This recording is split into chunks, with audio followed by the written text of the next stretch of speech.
আজকে আপনাদের সাথে এই ড্রেসটার সেলাই টিউটোরিয়াল শেয়ার করব। হ্যালো এভরিওয়ান, আসসালামু আলাইকুম। This is Miyaki, welcome back to my channel. I hope সকলে ভালো আছেন, আমিও আলহামদুলিল্লাহ ভালো আছি। আপনাদের সাথে খুবই চমৎকার একটা ড্রেসের সেলাই নিয়ে হাজির হয়েছি। ফ্লাওয়ারটাও অনেক ইজি। ফার্স্টেই আমি এখানে ড্রয়িং করে নিব।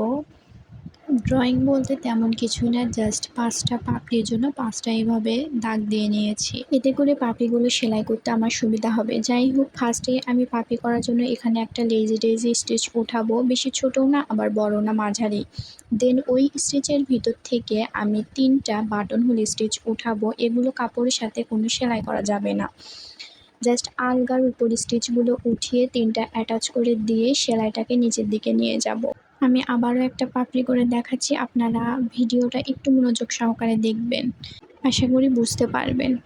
আমি এখানে একটা লেজি লেজি স্টিচ উঠিয়েছি এবং তারপর 3টা করে এরকম বাটন হোল স্টিচের মতো উঠিয়ে একসাথে অ্যাটাচ করে দিয়েছি। এতে করে আমার পাপড়িগুলো বেশি চিকনও হয়নি আবার বেশি মোটাও হয়নি, অর্থাৎ ছোটও না বড়ও না, মাঝারি সাইজের হয়েছে।